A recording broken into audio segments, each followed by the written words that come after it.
সবাই কেমন আছে? কিছু কথা বলতে ইচ্ছা করছে আপনাদের সাথে। সেটা হচ্ছে নিজের জন্য একটা স্পেস রাখুন, নিজেকে সময় দিন। সব সময় চকলেট চিপস কিনে শুধু বাচ্চাদেরকে দিবেন না, মাঝে মাঝে আপনিও খাবেন। বাসায় সাধারণত একটা মুরগি রান্না করা হয়, রান্না করা হলে প্রত্যেক দিন লেগ পিসগুলো বাচ্চাদেরই দিবেন না, মাঝে মাঝে আপনিও খাবেন। টিভির রিমোটটা মাঝে মাঝে আপনি নিয়ে টিভি দেখবেন।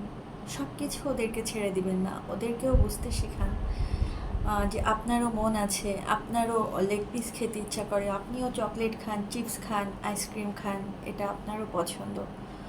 আমরা আসলে এগুলো করতে করতে এমন একটা পর্যায়ে গিয়ে পৌঁছাই যে বাচ্চারা একটা সময় বুঝতে শিখে যায় যে মাম্মা মনে হয় এটা খায় না, মাম্মার এটা প্রয়োজন নাই, বা বাবার এটা বাবা কখনো শার্ট কিনে না, তার মানে বাবার এটা প্রয়োজন নাই।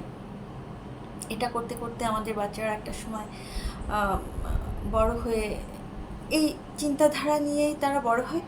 তো বড় হওয়ার পরও দেখা যায় মা বাবার এই প্রয়োজনটা, বা মা বাবারও যে একটা ফিলিংস আছে, তারাও কিছু চায়, তাদেরও কিছু প্রিয় জিনিস আছে, এটা তারা ভুলে যায়, এটা শেখে না তারা।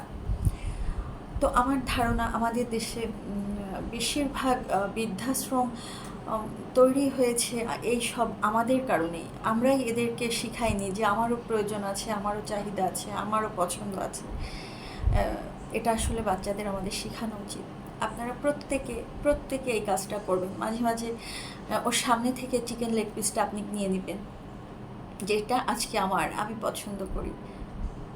ট্রাস্ট মি, ওদেরকে এটা শিখান। ওরা বড় হলেও এটাই বুঝবে যে আমার মাম্মারও পছন্দ আছে, তারও প্রয়োজন আছে, সেও চায় কিছু। ভালো থাকবেন।